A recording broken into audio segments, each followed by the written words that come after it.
seeing a child toss their blind canes and running around. He had never seen snow, and he was standing at the window watching the snow. Seeing things for the first time and telling us what they saw. Branches on trees, reflections in ponds, paintings. It was really quite remarkable. I'm Jean Bennett. I'm a physician scientist, and I try to develop treatments for diseases for which there are none. I'm Al Maguire. I'm a retina specialist by trade, and I collaborate with my wife, Jean. My name is Kathy High. I was on the hospital staff at the Children's Hospital of Philadelphia, and my main focus of my work was on gene therapy for genetic disease. Studies have shown that people fear blindness second only to death. There are approximately 100,000 people in the United States with inherited retinal degeneration. These were incurable diseases, and people had no hope. We thought we could do something about it, and we felt we had the moral imperative to persist with this because we had seen that we really could make a difference. We met at Harvard Medical School. We got paired up as lab partners. I don't think we knew how far this was going to go. First, we wanted to see if we could get genes into the right cells, and then we wanted to try to treat a disease in an animal model. Then became the next step, which was huge, is how do we go to people? And then let's go for drug approval. I was like, yeah, this seems like it'd be easy enough to do. Let's do it.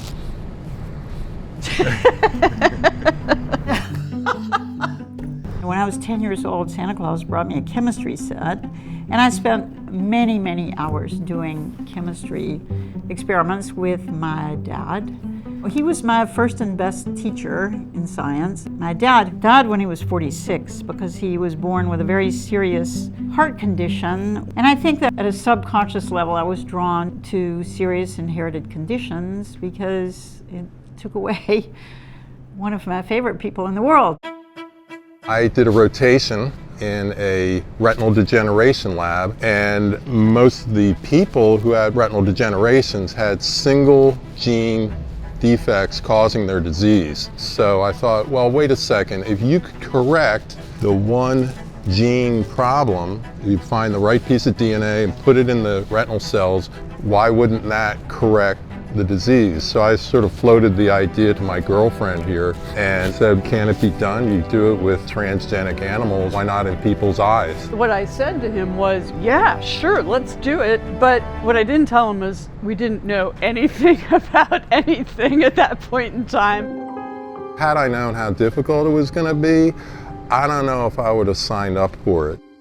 At the beginning, we were turned down for funding. People said too speculative. There were times when it was very frustrating because the technology wasn't there yet, but it sort of felt like if we just stick with it, it'll all work out. When we did some animal studies, we would drive out into Bolton Center where the large animal veterinary school is. Occasionally, a blind dog would pop up. There was a litter of 4 puppies, so we tested it out on 3 of the animals. We injected one eye of each of these 3 dogs, and I got a call within a week or 2 saying, they can see. They're running around, playing. That was a eureka moment. Seeing these blind dogs running around, not bumping into things, they were clearly visual. So what came next was, okay, how do we move this into human trials so that we can actually make blind children see? At that point in time, there was a disaster in the gene therapy field. There was a congressional hearing about it, and everything came screeching to a halt. All of the news about gene therapy then was doom and gloom, and support began to disappear. And eventually, the company I had been collaborating with in Northern California couldn't raise money to work on gene therapy anymore. I went to the then CEO of Children's Hospital and explained my dilemma and asked him if we could set up clinical grade vector manufacturing for our trials here at Children's Hospital. In the summer of 2005, I got a knock on my door, and in walked Kathy High, who said, "Jean, how would you like to run a clinical trial?" I went over to Dr. Bennett's office and asked her if we could work on this together and take her wonderful results in the laboratory and translate them into a clinical trial. And what a perfect trial to run at Children's Hospital, a disease causing blindness in children. So, of course, it took less than nanoseconds for me to say yes. There were a number of tasks. It took us 2 years just to do all the things we had to do in order to apply to do a clinical trial in this rare disease. I was extraordinarily naive. In medical school, you're not taught about drug development, and I had a very hard education about how the FDA works. The contract research organization came to me and said, if something goes wrong here, you know you're the one who goes to jail. But I just said, you got to do this. This is going to work, and you're going to make it work.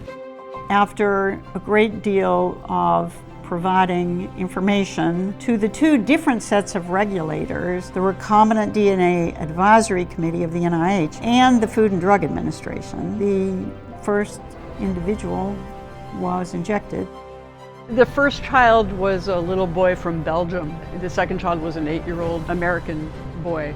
And each one of them came into the clinic incredibly impaired, using their parents' hands to navigate. Soon thereafter, they'd show up at the clinic and they would just be walking down the hall into the rooms by themselves, and their parents would be kind of trailing behind, like trying to catch up. They adapted as if this was the way they'd always been. That was a moment where I really felt that I could let go and say, wow, it really worked.